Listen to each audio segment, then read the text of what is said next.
Bonjour à tous et bienvenue. Si vous avez toujours rêvé de parler français mais que l'idée même de commencer vous semble un peu intimidante, alors vous êtes exactement au bon endroit. Aujourd'hui, on va démystifier ensemble les toutes premières étapes. On va vraiment décomposer les bases, brique par brique, pour vous donner une fondation ultra solide. L'objectif, que vous puissiez vous lancer avec confiance. Alors, vous êtes prêts? C'est parti? Alors voilà notre feuille de route pour aujourd'hui. D'abord, on va découvrir le secret numéro 1 de l'accent français, la forme de la bouche. Et oui, tout commence par là. Ensuite, on va s'attaquer à l'alphabet, les véritables fondations de la langue. Juste après, on verra comment rendre notre parole fluide et musicale grâce à la liaison. Puis, bien sûr, on va affronter le redoutable R français. Et pour finir en beauté, on mettra tout ça en pratique avec vos tout premiers mots. Un beau programme, n'est-ce pas? Allez, on entre directement dans le vif du sujet. Avant même de prononcer un seul mot, on doit parler de votre bouche. Ça peut paraître étrange, mais croyez-moi, c'est la clé. La prononciation française, c'est avant tout une question de physique, de mécanique. La manière dont vous allez positionner vos lèvres, votre langue, va absolument tout changer. C'est le fondement qui va vous permettre de produire des sons authentiques. C'est vraiment par là que tu commences. Observez bien cette comparaison, elle est fondamentale.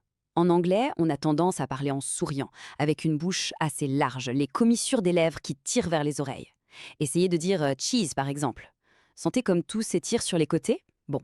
Maintenant, pour le français, on va faire tout le contraire. On va oublier ce sourire. Pensez plutôt que vous allez faire un bisou ou que vous allez siffler. Projetez vos lèvres vers l'avant, arrondissez-les comme pour faire un long son ouh. Faites l'exercice avec moi. Arrondissez bien, la bouche est beaucoup plus fermée, plus en avant. Sentez-vous la tension musculaire ici au niveau des lèvres? C'est cette posture, cette projection vers l'avant qui est la position de base pour parler français. C'est elle qui va nous permettre de créer les voyelles si caractéristiques du français. Ok, maintenant qu'on a la bonne posture, on peut passer aux briques élémentaires de la langue, j'ai nommé l'alphabet. Et ce n'est pas juste une liste de 26 lettres à mémoriser, non, non. Chaque lettre a un nom en français, et ce nom est un indice précieux qui contient déjà des sons essentiels de la langue. C'est notre boîte à outils pour apprendre à lire, à écrire et surtout à bien prononcer. On y va tranquillement. Écoutez bien et essayez de répéter chaque lettre après moi. On commence. A se dit A, c'est un son bien ouvert, A. B se dit B, C se dit C, D se dit D. Vous entendez cette finale en E? C'est très commun. Ensuite, E se dit E, c'est un son très court, très neutre. F se dit F. G, attention, celui-là se dit G, le son est doux, comme dans jardin. H se dit H, mais attention, petite note importante, la lettre H est quasiment toujours muette en français, on ne la prononce pas dans les mots. I se dit I, un son très étiré comme un sourire forcé. I. J se dit J, encore un son doux. K se dit K, L se dit L, et pour finir cette première partie, M se dit M. Voilà, respirez un bon coup, on a fait la moitié du chemin. On continue avec la deuxième moitié. N se dit N. O se dit O, un beau O bien rond. P se dit P. Q se dit que, comme le son d'un oiseau, que. R se dit R, on va y revenir en détail, promis. S se dit S, T se dit T. Et là, attention, voici le U, le fameux U français, qui n'a pas vraiment d'équivalent. Alors pour le faire, voici l'astuce. Commencez par faire le son I, le son de la lettre I. Dites I. Maintenant, gardez la langue exactement au même endroit, ne la bougez surtout pas. Et tout en continuant le son I, arrondissez vos lèvres très fort vers l'avant, comme pour faire un bisou. I. U. Vous sentez comment le son se transforme? C'est ça, le son U. Ensuite, V se dit V. W s'appelle W, littéralement. X se dit X. Y s'appelle Y. Et enfin, Z se dit Z. Et voilà, félicitations, vous connaissez tout l'alphabet français. Bon, on a nos lettres, nos notes de musique. Maintenant, il est temps d'apprendre à les lier pour créer une belle mélodie. En français, cette mélodie, ce flow, vient en grande partie de ce qu'on appelle la liaison. C'est vraiment l'art de connecter les mots entre eux pour que tout s'enchaîne de manière fluide et élégante. C'est ce qui donne au français cette sonorité si chantante, si particulière. Alors, la liaison, qu'est-ce que c'est exactement? C'est un principe assez simple. Beaucoup de mots en français se terminent par une consonne qu'on ne prononce pas. Mais, si le mot juste après commence par une voyelle ou un H muet, alors cette consonne finale va comme se réveiller. On va la prononcer pour la lier au mot suivant. L'objectif, c'est d'éviter d'avoir deux voyelles qui se cognent, ce qui créerait une petite pause. La liaison, c'est comme un pont sonore entre les mots pour que tout glisse naturellement. L'exemple le plus classique, c'est les amis. le mot lait se termine par un S qui, normalement, est muet. On dit lait. Le mot ami commence par une voyelle, le A. Si on ne faisait pas la liaison, on dirait lait, ami. Vous entendez la petite coupure? C'est un peu saccadé. Maintenant, avec la liaison, le S muet va se transformer en un son Z et créer un pont. Écoutez bien, les amis, les amis.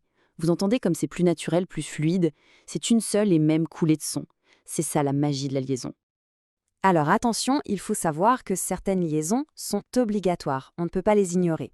C'est le cas par exemple après les pronoms comme dans nous avons, après les articles comme dans les enfants ou après certains adjectifs placés avant le nom comme un petit ami.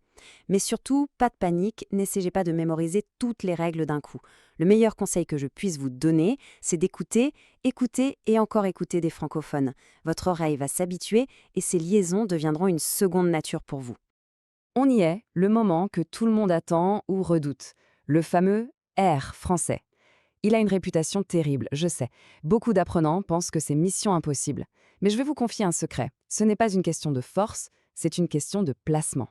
On va oublier tout ce qu'on sait sur le R. En français, ce son ne vient pas du bout de la langue qui roule, non, il vient du fond de la gorge. Et on va y arriver ensemble, pas à pas. Pour vous aider à visualiser, pensez au ronronnement d'un chat. Fermez les yeux et imaginez un chat content qui ronronne. Ron, ron. Vous sentez cette petite vibration douce et continue qui vient du fond de sa gorge? Eh bien, c'est exactement la sensation qu'on recherche. Ce n'est pas un son dur, ce n'est pas un son agressif. C'est une friction très légère de l'air au fond de la gorge. Cette analogie du chat est vraiment le meilleur point de départ. D'accord, maintenant, la technique. On va décomposer ça en 3 étapes très précises. Allez-y avec moi. Étape 1, ouvrez un peu la bouche et essayez de coller toute la surface de votre langue en haut, contre votre palais, comme si vous alliez dire ga. Étape 2, maintenant, sans bouger le reste de la langue qui est toujours collée en haut, vous allez abaisser seulement la pointe de votre langue. Vous la faites descendre et vous la pressez fermement contre le dos de vos dents du bas. Le fond de la langue, lui, reste en haut. Vous devez sentir un petit creux qui se forme à l'arrière. Et enfin, étape 3, soufflez doucement de l'air à travers ce petit passage. L'air va frotter entre le fond de votre langue et votre gorge, et c'est ça qui va créer la vibration.